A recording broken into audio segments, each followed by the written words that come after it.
Assalamualaikum warahmatullahi wabarakatuh. Waalaikumsalam warahmatullahi wabarakatuh. Alhamdulillah. Alhamdulillahi rabbil alamin.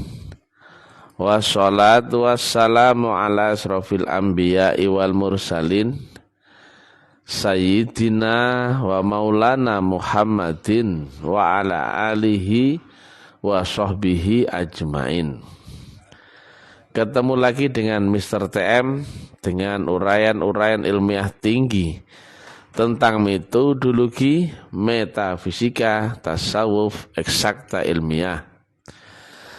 Bertempat di kampus Ta'lim Ma'rifat Makassar, Jalan Muhammad Jufri ya. Kalau mau ke sini hubungi admin ya, sesuai judul ya. Judul yang kita angkat kali ini adalah rumus menang dunia dan akhirat. Di dalam janji Allah di dalam Quran ya, disampaikan tidak mendatangkan mudarat antara bumi dan langit bagi siapa yang telah beserta dengan Allah. Beserta dengan Allah akan dijamin ya dalam perlindungannya, masuk dalam benteng perlindungan Allah sendiri. Disitulah syarat surga juga ya. Terhindar dari segala macam mara bahaya. Sampai disampaikan ya, antara bumi dan langit tidak bisa menjadi mudarat atau mengganggu siapa-siapa yang telah beserta dengan Allah. Ini ayat bukan teori ya, bukan pengetahuan. Jaminannya betul-betul harus terjadi ya. Dan itu ada teknik ya. Jadi bukan dijamin dengan cerita, tapi kenyataannya kalah ya, namanya omong kosong ya. Jadi orang yang telah beserta dengan Allah diawali dari landasan iman. Jadi berbeda ya perlakuan Allah antara ya ayyuhan nas sama ya ayyuhalladzina amanu. Orang yang telah beriman ini orang yang telah ditanamkan nur atau orang yang telah dibaiat sebagaimana Asy-Syura 52. Dan yang telah beriman ini ya pasti dia kenal dengan Rasulun min anfusikum. Dia pasti sudah bisa syahadat berkesaksian. Dia pasti telah ketemu Rasul di zamannya sendiri. Dia pasti ketemu teknik wasilah. Dia pasti bisa mengingat Allah dengan metodologinya. Nah, adaptasinya setelah mendapatkan nur iman dan nur kitab sampai ketemu jaminan itu ada garis besar secara prinsip. Yang kami sebut 3 tadi Pak Albar ya. 1, dahulukan urusan Tuhan dan Rasulmu. 1. Yang kedua adalah kaitkan dengan visi misinya. Dan yang ketiga adalah samakan frekuensi dan gelombangnya. Kalau sudah 3 rukun syarat itu sudah kau lewati, dijamin. Nah, karena apa nanti? Ada 2 peluang menang ya. Kalau enggak A ya B. 1, di dimensi yang sama, musuhmu akan dihilangkan.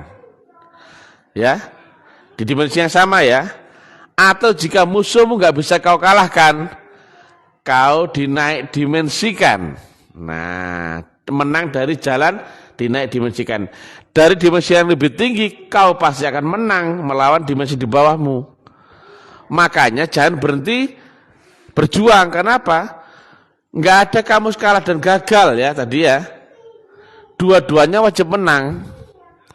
Nah, yang pertama cara biasa ya dengan cara manual. Kau akan menang lawan masalahmu di dunia. Tapi kalau musuhmu enggak bisa kau lawan, tapi tetap ada jaminan menang. Bagaimana? Maju saja sampai kau hilang kesadaranmu. Maka berikutnya kau bangun-bangun sudah di alam dengan dimensi yang lebih tinggi. Musuhmu cuman mimpi atau fata morgana. Kalau bahasa guru kami ya, Profesor Kadirun Jaya ya, kalau bukan Musa yang mendatangi Bukit Tursina, Bukit Tursina yang mendatangi Nabi Musa. Karena apa? Hukumnya telah terjadi. Hukum apa? Hukum pasti menang. Ya, jadi kalau sudah ketemu limit batas hukum, maka berlaku rumus itu sudah pasti dimenangkan. Nah, tapi ini sulit ya membaca pola-pola rumus hukum variabel kecuali seorang pelaku yang telah pakar ya, telah ahlinya, hafal, baru bisa menerangkan ini. Sulit dibaca, terdeteksi oleh panca indera ya. Makanya ikuti saja arahan guru zahirnya. Ikuti saja. Makanya kan sering saya sampaikan, belajar di sini jangan pakai kepala ya. Kalau mau ke sini, kepalamu dipotong, masukkan kresek, candolkan di pagar ya, biar nggak dimakan anjing ya kepalamu ya. Hukumnya kau patuh saja, hadapi saja. Nah tadi ya, dua rumus tadi pasti sama-sama menang nih. Kalau menang nggak cara yang A, pasti menang dengan cara yang B. Cara A, saya ulangi ya, di dimensi yang sama, kau dimenangkan lawan musuhmu. Atau jika musuhmu nggak mungkin kau kalahkan, kau dimenangkan lewat dimensional. Makanya ketemu ini jangan berhenti ya, jangan mundur, apalagi balik goceng, jangan, maju saja, dan kau harus punya keyakinan kuat akan Allah dan gurumu. Nah, demikian disampaikan oleh Profesor Kadirun Jaya dan juga guru kami ya, Ayahanda Guru. Dua-duanya persis harus punya keyakinan yang kuat akan gurumu. Yang pertama kan normal ya. Misalkan kau lawan raksasa, nggak mungkin kau menang kan? Tapi maju saja. Itu ada rukun Islam yang kelima, namanya haji. Haji intinya diwukuf. Wukuf itu apa? Kehilangan kesadaran, terhenti di batas ambang. Begitu ketemu terhenti itu, bagi orang beriman yang telah mendapatkan metodologi dan sistem, tahu-tahu kau sudah bangun di dimensi yang berbeda, lawanmu cuma mimpi. Nah itu loh. Nah, semisal ya, kita lawan tanding sama raksasa di alam mimpi. Saat mimpi rasanya nyata, betul enggak? Oh, raksasa gede, tingginya 10 meter. Dia memang kuat dan sebagainya. Kamu pasti kalah, betul enggak? Bagaimana caramu untuk menang lawan raksasa? Kalau menang di dalam mimpi syukur ya. Tapi kalau di dalam mimpi kau enggak mungkin menang. Cara menang kedua adalah kau bangun dari tidur. Musuhmu mana raksasa tadi? Oh, sudah enggak ada, fata morgana ya. Itu namanya rumus menang dimensional. Sama ya, kalau bahasa Arabnya adalah a higher dimension, common lower dimension ya. Dari dimensi yang lebih tinggi kau wajib menang atau mengalahkan atau mempengaruhi atau dominan akan dimensi di bawahmu. Kau punya terikat masalah hutang, masalah dunia enggak ada selesainya. Caranya bagaimana? Dua jalan tadi ya. Tapi tetap rumusnya sama-sama maju ya. Dengan 3 prinsip tadi ya. Dahulukan urusan Tuhan, kaitkan visi misinya dan samakan pada gelombangnya. Itu pasti, hukumnya pasti ya. Kalau saya sebut di teori saya Nax Nuclear Awism Quantum System ya. Bagaimana kau telah beriman menggandeng ketuhanan, gelombang Tuhan. Rumusnya adalah urusi urusanku maka akan aku urusi urusanmu. Syariat yang kau kerjakan ya di batas ambang melompat itu ketika disertai Tuhan. Itu hukum itu. Saking pastinya kami dakwah seorang diri mengobrak-abrik dunia perulamaan ya di Indonesia ya. Kami obrak-abrik habis-habisan ya. Goblok-goblokan tetap saya nggak mungkin kalah ya. Karena saya ada di dimensi lebih tinggi ya. Secara stasioner saya di sini, jasmani saya di sini, ditengok orang di sini. Gelombang saya yang nggak di sini. Makanya kalau saya mau ceramah gitu kan diam dulu sebenarnya. Nah, 1, 2, 3 itu. Itu kalau saya samakan frekuensi dan gelombang dengan Allah ya lewat mursyid, bukan lagi Mr. TM yang ngomong itu. Wa ma ramaita id ramaita walakinallah ramah. Memang yang ngomong itu mulutnya Muhammad, tapi akulah yang ngomong. Tapi pakai mulut Muhammad ya. Demikian juga berkata-kata atau melihat. Nah, di dunia yang sama kita ketemu di stasioner ya. Alamnya orang-orang itu berbeda-beda ya. Ada yang alamnya infra, ada alam sadar, ada alam kubur, alam barzah. Saya tanya ya secara logika ya. Misalkan saya di ruang vakum ya, anggap aja di ruangan 3x3x4 vakum ya, panjang kali lebar kali tinggi, dimensi 3, ruang dan waktu. Saya tanya, ada nggak dunia di sini? Ada. Ada nggak alam kubur di sini? Ada. Alam barzah, alam apapun semua di sini. Cuman layernya berbeda-beda gelombang dan frekuensi itu enggak? Nah, sama semua orang itu layernya berbeda-beda sebetulnya. Cuman kita ketemu di stasioner. Nah, ada orang yang dikuasai alam jin, ada banyak itu. Ada orang yang dikuasai nafsu, dikendalikan akal. Nah, kalau yang orang beriman itu dikendalikan oleh gelombang nur Allah Ta'ala lewat wasilah itu. Nah, harusnya kalau dia menguasai teknik mi'raj, dia naik gelombang saja itu. Maka masalah yang di bawah gelombang tadi nggak bisa menjangkau yang gelombang lebih tinggi. Sama seperti seorang ahli silat Jet Li atau Bruce Lee ya. Di dalam film dia jago sekali silat. Kira-kira bisa mengalahkan atau mengenai orang yang nonton film? Nggak mungkin, ya kan? Dia jago di dalam film. Tapi untuk mengalahkan dia, suka-sukanya yang nonton tuh enggak, bosen matikan aja tuh enggak. Sepele enggak itu? Sepele ya. Itu gambaran menang secara dimensional. Atau juga kau tengok ya, dia di dalam mimpi, saat mimpi rasanya nyata, dia jadi Spiderman. Oh, sakti dia. Tapi kau tersadar. Tinggian mana gelombang orang sadar sama di bawah sadar? Tinggian orang sadar. Maka cara mengalahkan dia kenapa? Bangunin saja, sudah buyar itu mimpinya itu enggak? Sederhana ya. Nah, sama seperti itu teknik ya. Kan kata Nabi begitu ya.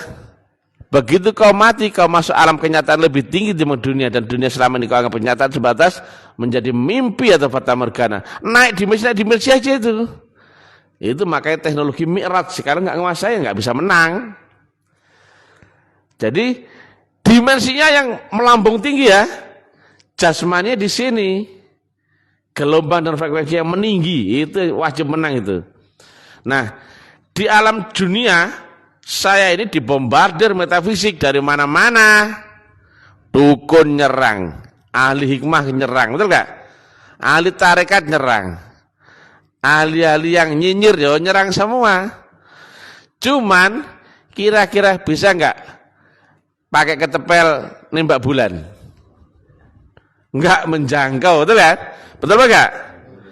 Karena kemampuannya enggak sampai. Demikian juga kalau orang membombardir saya secara metafisik, tapi gelombang saya yang saya tinggikan enggak mungkin kena. Nah, itu dia ya. Jadi secara teknikal ya, penjelasan tadi ya, tidak mendatangkan mudarat bumi dan langit bagi siapa yang telah beserta dengan Allah. Kalau kau telah beserta dengan gelombangnya, kau naik di dimensinya itu lewat jalan wasilah, naik meninggi, enggak terjangkau dengan masalah apapun mudarat dunia. Enggak ada yang menjangkau ya. Sama sekali enggak ada. Bahkan saking pastinya loh ya. Saya ngomong dar-dar di depan, enggak pernah ngomong di belakang ya, saya ngomong di depan ya. Makanya saya dibilang sombong atau apa ya, maki-maki orang, tetap saya menang. Dia apa-apain ya, dia apa-apain. Padahal saya keramat enggak? Enggak ada keramatnya saya ini. Cuman saya punya kemampuan membaca teknologi metafisika. Enggak perlu keramat. Kenapa? Ketika seseorang telah dibungkus dengan kekeramatan, pengetahuan, kepandaian, Tuhanmu hilang, kau nggak bisa membaca metodologi. Hanya yang murni baru bisa membaca metodologi. Ketika orang dibungkus keramat, sudah hilang itu, kabur fata morgana itu metodologi. Yang bisa membaca metodologi hanya yang murni atau dimurnikan. Makanya zaman ini ya kami terangkan agama secara metodologik, buyar itu seluruh sudut pandang. Orang sakti buyar nggak sekarang? Orang pintar, ahli ibadah, buyar ini. Semua ketahuan, rumusnya, hukum, gaya, teori, variabel, parameter, buyar semua ini. Dan saya terangkan dengan gamblang ya. Saking gamblangnya saya dakwahkan metodologi ma'rifatullah dengan eksak, ilmu pasti. Enggak bisa dibantah orang ya. Jangankan membantah ya, mengurai pun enggak bisa. Sampai sekarang ya, enggak satu pun yang nongol. Bagaimana caramu bersaksi dalam syahadat? Betul enggak? Karena enggak bisa didapatkan di ilmu teori. Dari YouTube enggak mungkin dapat, dari Google enggak mungkin dapat, dari kitab enggak mungkin dapat. Karena kau harus praktek dulu baru ketemu namanya wujud Tuhannya di dunia dan Rasul min anfusikum. Demikian juga cara mengingat Allah, enggak bisa kau dapatkan lewat buku itu. Makanya saya maki-maki pun enggak ada yang jawab, bantah sama sekali. Kenapa? Sudah menang secara dimensional. Ini absolut ya, infinity ya. Jadi demikian ya. Ini yang harusnya agama yang kita kuasai oleh umat ya di akhir zaman ya. Saya nggak ngomong ini untuk umat Islam, untuk semua orang ya. Hindu boleh masuk, Buddha boleh masuk, Kristen, Islam boleh ya. Ini yang disebut agama yang ma'rifatullah, hakul yakin. Ya'lu wala ila alaih ilmin wa amalin dan rahmatan lil alamin. Kuasai teknologinya ya. Jadi mi'raj itu kau alami sama wajib ya. Mi'raj itu sangat biasa. Coba bahasa Nabi. As-sholatul mi'rajul mu'minin. Biasa enggak itu? Sholat itu adalah mi'rajnya orang-orang beriman loh. Tapi waktu itu yang ngomong itu siapa? Rasulun min anfusikum. Betul enggak? Dan yang disebut orang beriman siapa? Orang yang mendapatkan nur. Betul enggak? Maka nur ketemu guru nur. Mi'raj enggak itu? Baru dengar batuknya Rasulullah, nyambung enggak sama gelombangnya? Baru lihat wujudnya zahirnya Rasulullah Muhammad, nyambung enggak gelombangnya? Nah, enggak berlaku bagi yang sekarang ya. Orang sekarang di masjid-masjid enggak tahu baiat, betul enggak? Yang imami pun enggak tahu nur. Zong kali zong, oh zong besar gitu aja ya. Enggak berlaku. Tapi kalau di sini mi'raj itu seperti orang lapar makan, biasa pol ya. Dan harus bisa. Kalau kau nggak bisa pun ya, kalau lewati sistemnya pasti mi'raj. Cuma bedanya kamu nggak sadar gitu aja, nggak ngerti kalau kamu sudah mi'raj itu saja. Dijamin itu. Saya tanya ya, kalau ada air ditaruh di panci, dipanaskan, pasti matang nggak itu? Pasti mendidih nggak itu? Apa nggak? Insya Allah? Enggak, itu hukum, betul nggak? Nah saya tanya, kalau kau sudah mendapatkan baiat nur iman, kemudian dalam bimbingan guru, jasmani dan rohani, lewati sistemnya, pasti matang enggak? Ya pasti, itu namanya sistemik ya. Insya Allah apa pasti? Pasti. Asalkan ada syarat rukunnya, apinya minimal segini ya. Akhirnya airnya itu akan perlahan memanas, mendidih dan matang, itu hukum. Ada perbedaan apa? Perlakuan enggak? Air itu yang ini bisa matang, ini bisa enggak? Sama aja kan? Asalkan syarat rukun berlaku, ya kan? Nah, syarat rukun. Nah, syarat rukun. Rukun itu adalah pilar, pondasi saka guru. Kalau rukunnya enggak lengkap, enggak kau lewati, seluruhnya buyar. Nah, rukun itu ada juga di dalam Islammu dan imanmu. Kalau rukun Islammu enggak settle, seluruh bangunan di atasnya buyar. Apakah kau telah settle di rukun Islam yang pertama, syahadat? Ternyata enggak, betul ya? Ditanya bagaimana cara syahadat? Ya aku mengucapkan, apa yang aku ucapkan? Asyhadu alla ilaha illallah wa asyhadu anna muhammadar rasulullah. Goblok. Sejak kapan syahadat bersaksi menjadi mengucapkan? Betul ya? Bersaksi berarti harus ada yang disaksikan, betul enggak? Kalau mengucapkan cuman omong kosong, betul enggak? Beda sekali ya, beda sekali. Itu baru syahadat, apalagi sholat, zakat, puasa haji, enggak mungkin ya.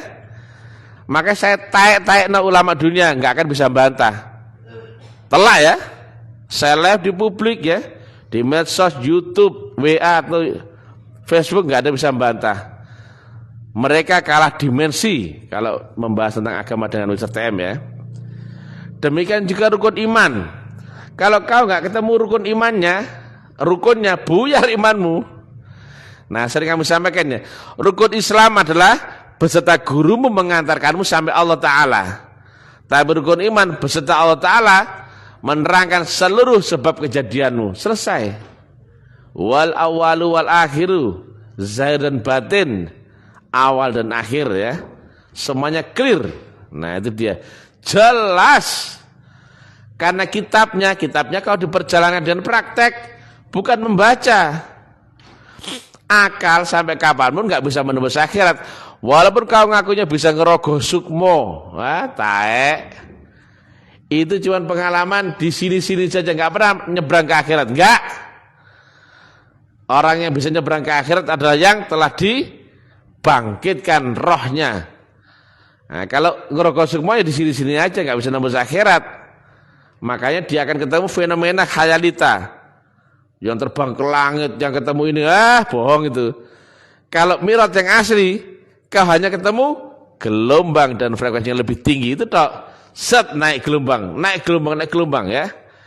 Nah itu dia alat peraga kemarin ya, saya gambarkan dengan gelombang itu ya. Makin naik, makin tinggi gelombangnya. Itu saja ya. Jadi mirat itu adalah sama ya, rasanya sama seperti bangun dari tidur. Alamnya mana? Kenyataan biasa-biasa saja. Cuman kau mulai hafal ya, mulai tahu. Oh, aku sudah tidak di dunia yang sama dan yang kemarin. Oh, pengetahuan menaik ya. Makanya nur kitab dan nur iman itu beriringan. Baca di Asrul 52. Nah, bertambahnya nur itu, itulah disebut dengan membaca ayat-ayat qadim.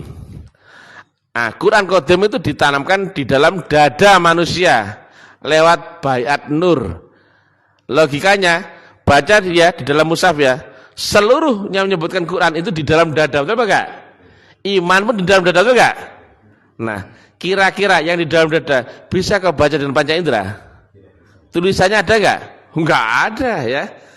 Tapi jika kau diperjalankan rohmu ya, adaptasi di gelombang akhirat dengan gelombang roh ya, alam roh dibaca dengan roh ya, klop. Sama seperti alam dunia dibaca dengan akal dan panca indera, klop enggak? Klop, kenyataan itu enggak? Nah makanya waktu bayar pertama kali rasanya nggak bisa tidur itu enggak? Ya enggak?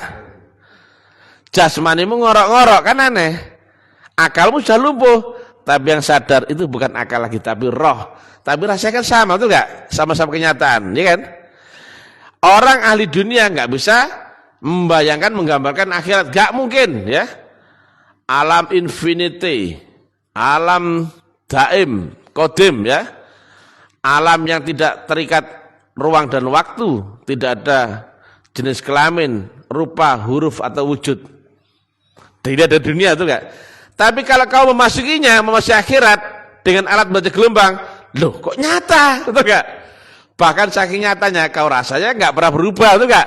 Katanya aku setelah mati ketemu alam kubur, loh kok ketemu kenyataan lagi, betul enggak? Cocok kan dengan kalimat Nabi? Begitu kau mati, kau ketemu kenyataan, loh, seperti bangun dari tidur, betul enggak? Sama seperti kau ketemu dalam mimpi, nyata rasanya di alam mimpi. Bangun dari tidur ketemu nyata lagi enggak? Loh nyata lagi. Tapi kenyataan yang di alam sadar lebih tinggi dimensinya timbang kenyataan di alam bawah sadar. Demikian juga kenyataanmu naik sampai akhirnya kau ketemu kenyataan yang tidak bisa diganggu gugat oleh siapapun. Itulah kebenaran hakiki yang absolut, mutlak konkretnya. Tidak bisa kau percaya orang lain, apapun juga nggak bisa mengganggu gugat. Kitabmu ternyata ada di dalam dirimu sendiri. Bukan membaca begini, bukan. Itulah membaca ayat-ayat qadim. Dari yang pertama berupa nur, membesar menjadi sinyal-sinyal, awalnya kan gitu. Makanya tadi saya ceritakan di depannya. Kalau sudah adaptasi membaca sinyal, ikuti sinyal itu, jangan difilter lagi sama otak. Gagal kamu, kenapa? Kolbumu membaca sinyal itu, anggap aja sepersekian mikrodetik akal, satuan akal. Nah, kalau sudah dibaca akal, melemah itu nurnya, hilang itu, nggak bisa terbaca lagi. Nah, karena kan sudah pakai ini. Makanya ketika kau menangkap gelombang nur, memakai kolbumu, cepat ya diaplikasikan. Jangan ditawar. Kalau lama kau mutrakan, lama-lama kau terbiasa, kau bisa membedakan mana yang akal, mana yang kolbu. Nah, itu dia. Kalau menguat, maka nur itu akan menjadi 3 ya. Hudalinas wa bayinati minal huda wal furqon, ya. Itu petunjuk semua ya, menguat itu sinyalnya. Maka kau bisa terfilter menjadi 3 ini, digerakkan Tuhan kamu. Dan lama-lama hubunganmu akan timbal balik 2 arah. Seperti kau nanya akan dijawab. Kalau awalnya kan kamu hanya mendapatkan sinyal. Oh boy ya. Rasa-rasanya saya kok kepingin sekali ikut ibu dia. Dari mana rasa ini? Enggak tahu. Nah, sama seperti kalau kita bertelepon ya di suatu yang misalkan ya yang enggak ada sinyal. Kan blind spot ya misalkan ya. Kita ngomong pun terhenti ya. Halo. Oh, putus bang. Ya seperti itu lah. Kalau sinyalnya enggak nyambung itu enggak. Nah, tapi kalau sinyalnya kuat, komunikasimu lancar. Yang awalnya kau menerima ayat-ayat yang berupa petunjuk yang masih isyarah ya, dibalik tabir, lama-lama menguat itu. Bahkan lama-lama akan menjadi 2 arah, menjadi ayat-ayat qadim. Dimensimu naik ya, dimensi nur keimananmu naik, dimensi nur kitabnya pun pengetahuan pun akan naik juga. Jadi enggak bisa dibohongi ya. Perbandingan nur iman dan nur kitab itu sebanding. Dan jalan semua roh, gak rohnya Nabi Muhammad, rohnya Nabi Isa, semuanya lewat jalan yang sama. Jadi enggak ada versi ini, versi ini, enggak. Semua dilewati sama, cuma sudut pandangnya berbeda-beda, sudut pandangnya. Saya melihat, misalkan ya, zaman ini dengan sinyal, dengan internet, dengan apa, berbeda dengan zaman Nabi Muhammad yang masih primitif, gitu ya. Nah, Nabi Muhammad menyampaikan Islam itu ilmiah, tapi enggak berizki kesempatan untuk menerangkan Islam secara ilmiah. Beda dengan zaman ini karena ilmu pengetahuan telah populer ya, telah naik ke dimensi setinggi-tingginya ilmu pengetahuan. Maka saya terangkan bisa dengan bahasa eksak, ilmu pasti. Nah, demikian ya. Makanya ya, sekarang ini agama telah menjadi candu pembodohan, dogma yang luar biasa. Islam menjadi goblok-goblok karena bukan Islam yang bermetodologi. Islam yang cuma cerita, dipercaya ramai-ramai menjadi dogma. Enggak pernah dibuktikan.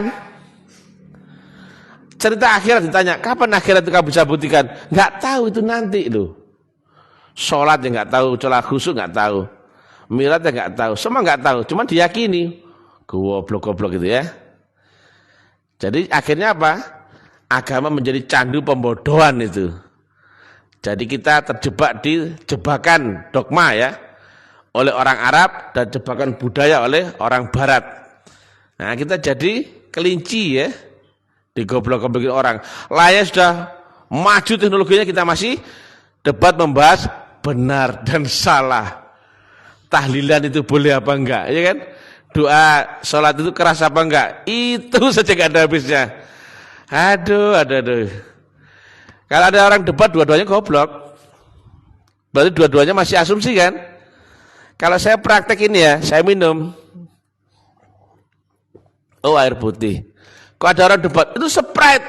Itu misalkan sulingan apa? Saya udah minum ini air putih. Mereka debat, tinggalin aja, nggak penting ya. Tinggalkan debat ya, nggak penting ya. Tapi buktikan semua ya. Kalau di sini ya, di kampus Alim Marifat semua harus membuktikan ya. Jangan kenyang dengan cerita, jangan surga telinga, jangan ya. Saya tidak pernah menyampaikan cerita. Saya menjabarkan ilmiahnya metodologi agar kau praktek, kau buktikan, barulah kau ceritakan kitabmu sendiri. Nah, orang lain kan enggak, dikit-dikit mana dalilnya, ya enggak? Oh, goblok kamu. Jadi demikian ya, agama itu ilmu pasti ya. Ikuti flow-nya saja, itu sangat pasti, enggak usah khawatir ya. Ketika kau telah ketemu alif lam mim, nah dulu nggak ada yang bisa mengartikan apa itu alif lam mim ya, sekarang sudah ada ya. Alif adalah gelombang nur Allah. Lam adalah gelombang nur malaikat Jibril, mim adalah gelombang nur Muhammad. Itu adalah kitabmu ya. Jadi perjalanan rohmu dikawal oleh 3 gelombang itu sampai mengenal Allah. Ketika kau telah ketemu gelombang itu di jalan wasilahmu, maka kitabmu dzalikal kitabu la raiba fihi hudal muttaqin.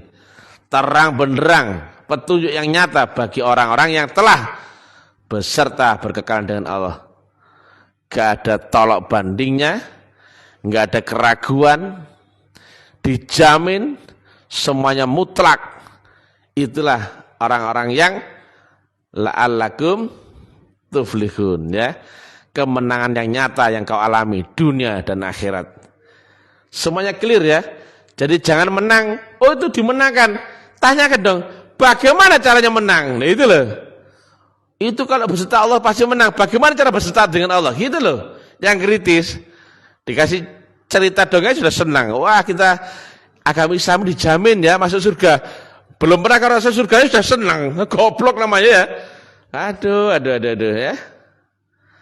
Surga telinga saja ya. Jadi di sini harus dibuktikan ya, bukan cerita ya. Buang itu cerita. Kalau orang kritis ya, berangkat dari apa? Tidak percaya.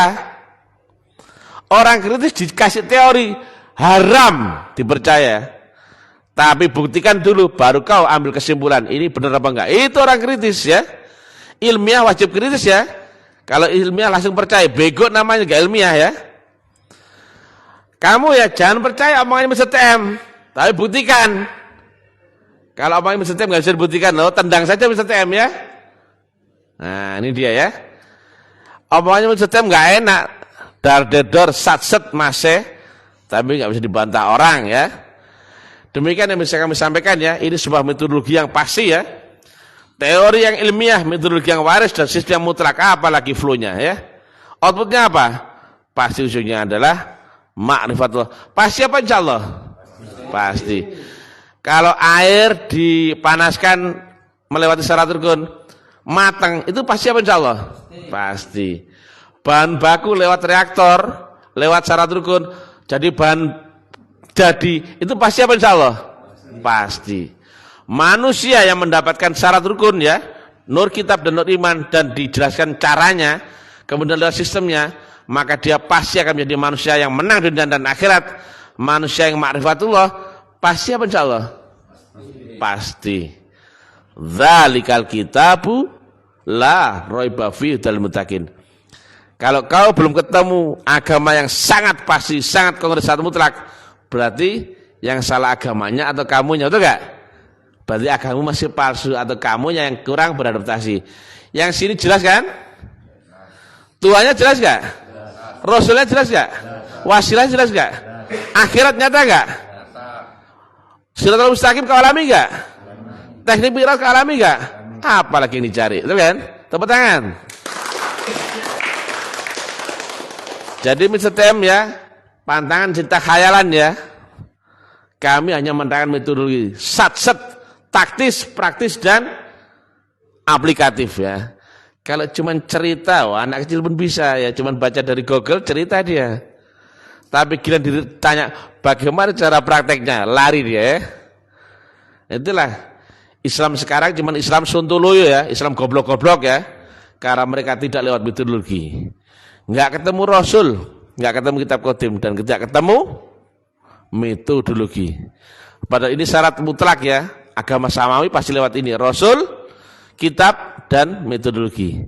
Sekarang orang beragama cuma dengan teori saja. Di mana-mana teori, ditanya praktek lari mereka.